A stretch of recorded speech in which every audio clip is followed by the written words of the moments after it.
Hey everyone, it's Alex, and welcome to the Marvel Snap Decks of the Week, the weekly series where I showcase the top 10 best decks in Marvel Snap, and as tradition is, we're going to do things a little bit differently this week.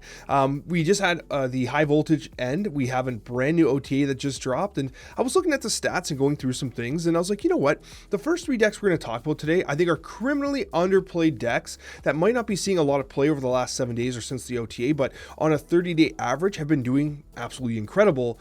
We're going to focus in on those, and those are decks that I think you can definitely pick up to find success.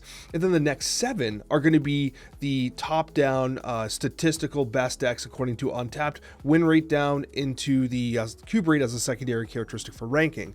So let's talk about them. I'm actually really excited for this, and as always, if you'd like to support the content, consider hitting the like button. It's free and it helps tremendously. We're going to start with Loki Thanos, which on a moving 30-day average is amongst the absolute best decks in the game. It's worth noting that there are, some things worth noting here that, like, for instance, Iron Patriot, this card did get nerfed. So Iron Patriot did get a nerf going to a -3 cost reduction as opposed to a -4. Mobius and Mobius is potentially swappable for a card of your choice. Mobius and Mobius was seeing a lot of play over the last 30 days for reasons related to Scar being discounted, any sort of discount synergy, obviously, right? And so that was very effective into those. And so if you'd like to kind of make more of a meta call as to like what card, or if you want a tech piece to add in, you could consider swapping out the Mobius and Mobius. What I will tell you though is that this deck at a 61% win rate and a 0.62 cube rate over the last 30 days has been truly remarkable, and it's not seeing enough play considering how good it is. Ever since the Loki change, this has been one of the absolute top performing shells, and I gotta tell you, in my playtesting with it, it is still just fantastic. It's awesome. You have a fantastically massive hand, and Mockingbird still gets a lot of quality playtime here, and even with Wiccan, right? It's actually kind of incredible since you were able to use the stone so effectively to keep your curve running, that Wiccan tends to be a very valuable piece in these decks too, and Lilith is catching people by surprise. If you want to gain some rank right now and play something a little contrarian, I think Loki Thanos is definitely one of the best decks you can be playing, especially considering the statistics, and again, you do have some subbable options in the form of Morbius if you want to add some of your own splash in there. Going to the next deck here, it might surprise you, but Destroy. Ever since the buff to Destroy, specifically via Wolverine, it's been seeing a little bit more play, but not a lot. It's kind of on the outskirts of the meta. But over the last 30 days moving average, you're talking about a 54% win rate and a 0.35 cube rate. The 0.35 cube rate stands out as being very, very good. We've been talking about, the top decks for years now, and anything above 0.30 is technically a very good deck. As we get into the 40s and 50s, those are broken decks. At 3.5 though, this is a legitimate shell that's doing good work. And the nice thing about it is it's relatively inexpensive. There's no fancy things here. If you're a free-to-play player or someone who has a relatively low collection level, there's a good chance you're able to complete this deck, which is fantastic. That's exactly what we want to do, and I want to be providing some, budget-centric options for people as well. So if you're looking for that, Destroy is honestly probably better than you think at 54% and a 0.35 cube rate. And that takes us to the next one, which is Negative Gore. This one stands out as being one of the top cube rate decks. And what's interesting about this is post-infinite statistics, floating 30-day average.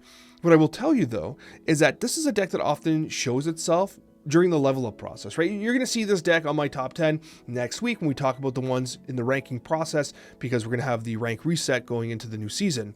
And Negative Gore is honestly a fantastic deck against bots for that reason, because you tend to put very low power on and bots snap in you and stuff like that. But it's also very good into players with post-infinite statistics showing a 54% win rate and a 0.54 cube rate. It's also very notable that decks that feature Mr. Negative tend to have lower win rates, because you often retreat if you don't get the draws and then they snap. If you don't have Mr. Negative, or you don't have an opportunity to ramp out to Mr. Negative via Ravonna or Psylocke and they snap on you, you generally just retreat because you don't run the risk of trying to draw into the negative, but you do snap into getting negative on turn 3, especially if you have Lady Jane going into turn 5.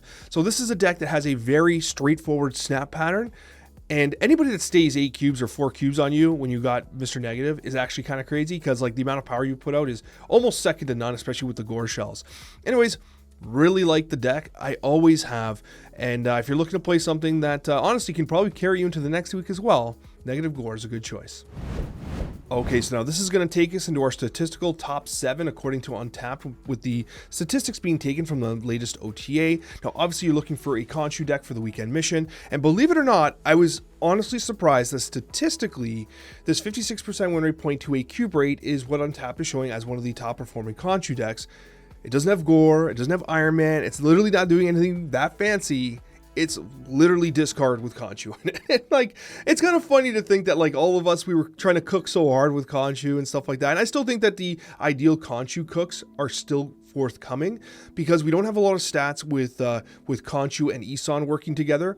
And so, like, I think that interaction is super interesting. And it wouldn't surprise me if those interactions at some point in time really started to carry the zeitgeist around Khonshu. But for now, if you're looking to get that weekend mission done, while the cooking is still happening, this is a shell that can take you there. It features Corvus Glaive. I like the Gambit as well. And again, it just has a whole bunch of good stuff worth hitting, like the Proxima and, of course, the Apocalypse Dracula. And one thing that I kind of realized when testing this deck was that it kind of doesn't really matter if you bring back like a, you know, Calling Wing with your Khonshu, because it's still just a massive Calling Wing for Khonshu. And the nice thing about the Dracula play is that if you bring back Calling Wing into an empty hand, first of all, you can clear your hand so that, like, if you're holding a whatever, it gets cleared out for the Dracula into APOC or Scorn play. Conversely, if you happen to bring back the Khonshu, then the play of Calling Wing is actually not that bad, considering how big it is and the interactions it could have with the Scorns or the Apocalypse. So ultimately, yeah, this is a pretty straightforward deck here. Now, what I will tell you, though, is it wouldn't surprise me if in the coming weeks, Khonshu found more high-end shells with better cube rates or win rates, especially with some of the interactions that we're still trying to figure out here. It's still early, but this is the current leading statistical deck if you're looking for consistency, and it's relatively free-to-play friendly, provided you had Corvus Glaive. And I mean, I guess there are a couple expensive cards in here, but overall, you had the opportunity to get Corvus in the most recent Spotlight. That's going to take us to Good Stuff Agamotto. Now, this deck did see a nerf to the Iron Patriot. Of course, the Iron Patriot did get nerfed in the most recent OTA, but still, oh, that reminds me too. Galacta also got nerfed in here. So you have two cards that did get nerfed. This was one of the better decks over the last several weeks. However, with the nerfs to those particular two cards, you are seeing a reduction in both win rate and the cube rate.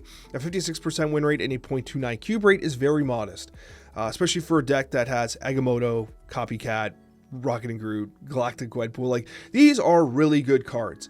Obviously, the King Eitri, when played on curve, allows you to pull into those Agamotto cards, which is beneficial.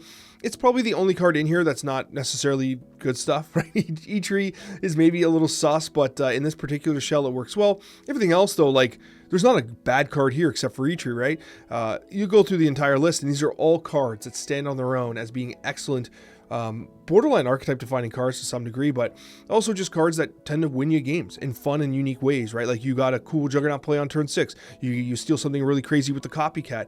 Rocket and Groot gets tremendous value non-stop, right? Hawkeye Clogs. There's a lot of stuff to love about this deck here, and so it doesn't surprise me that it's holding up despite having two different nerfs impacting it. Going to number 5, we have Toxic Ajax. Running a 56% win rate and a 0.34 cube rate, Toxic Ajax is one of the two Toxic decks that are going to make the top 10 this week. This one here has a pretty solid cube rate at 0.34 at a 56% win rate, and it's featuring one of the cards in the game that, like, as I continue to test, I'm convinced that Diamondback is probably one of the best cards that no one's talking about at all. Every time I play a deck like this and I play Diamondback, I'm continuously impressed with how good it is, really. I like the addition of the Luke Cage into Lizard. Lizard is just so much great power at 2/6 with the Luke Cage being added to the deck anyway. Laufey does make this as well. And I'm always looking for reasons to play Malekith too.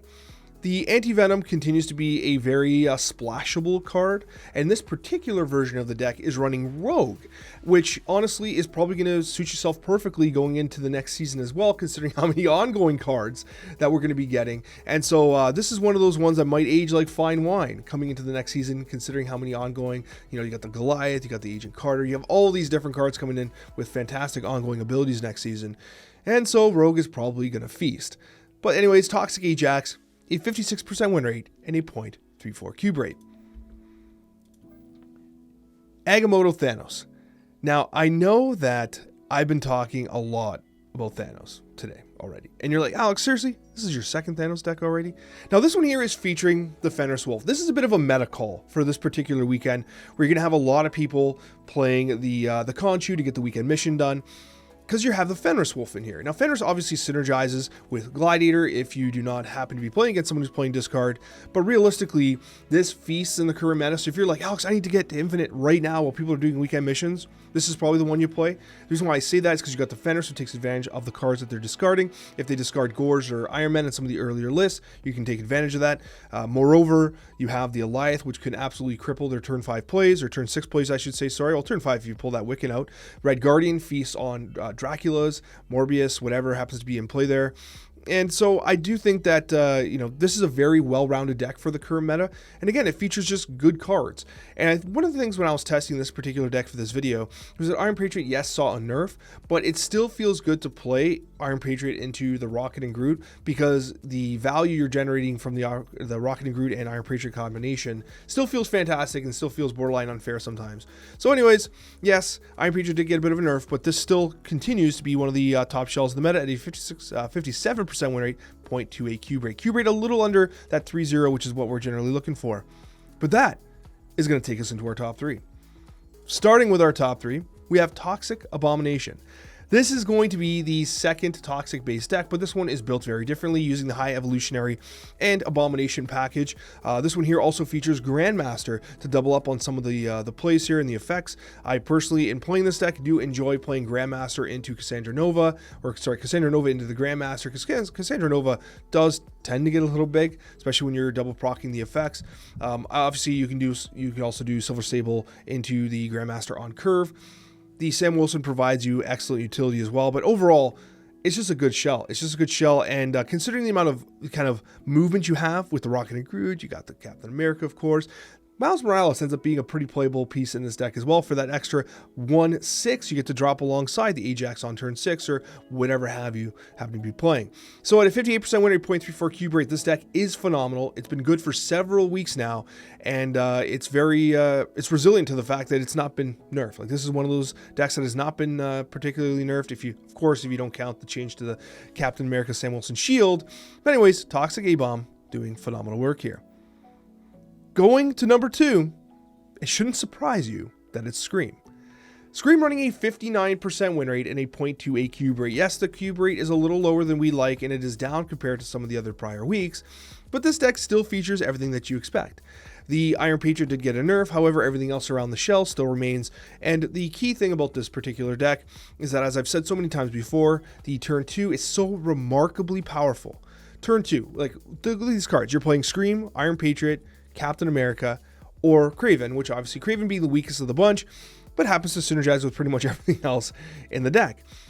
I love the addition of Hydra Bob here too, because Hydra Bob is just nice, clean power. We're also getting that the potential move into something like a Kraven location. Obviously, Hydra Bob can also sync up with Miles Morales in the event that you don't have anything else moving, but the likelihood is that you're going to have something moving. The Arrow nerf still kind of hurts, honestly. Seeing Arrow as a 5/9, I still don't quite get used to it. It still pops out. Every time I look at this deck, it still pops out to me that Arrow was nerfed to a 5/9, but I understand. Arrow got nerfed for the sins of Surtur, specifically, and it also, by design, hit the Scream decks a little bit too. I almost would like to see Arrow back at a 5/10, to be honest with you, but I mean, listen, it's the second best deck in the game right now, according to win rate statistics, and Arrow still is at a 5/9, so what am I talking about at the end of the day? Obviously, the deck is still good. And my friends, that is going to take us to the number 1 deck in Marvel Snap right now.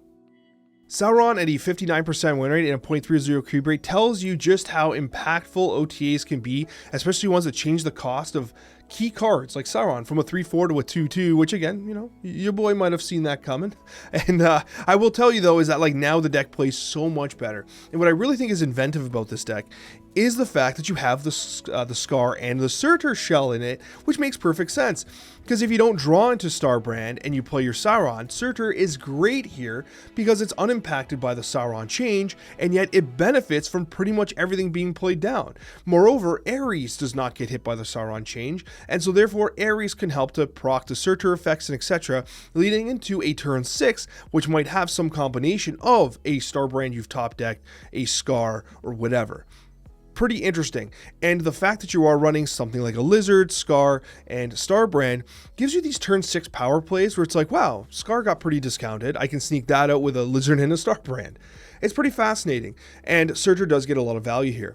What this deck does so well now, oh, and of course the Ebony Maw getting stripped of its ongoing ability, letting you play it late too. Like, there's so much potential for these surprise turn 6 wide power plays that are both wide and vertical. This deck is phenomenal. If you're looking to play the new Sauron, this is the deck to play. Thank you so much for watching, guys. I sincerely appreciate each and every one of you. I got a new video for you on the screen here if you're looking to keep watching some Marvel Snap content, and we'll see you on that next one.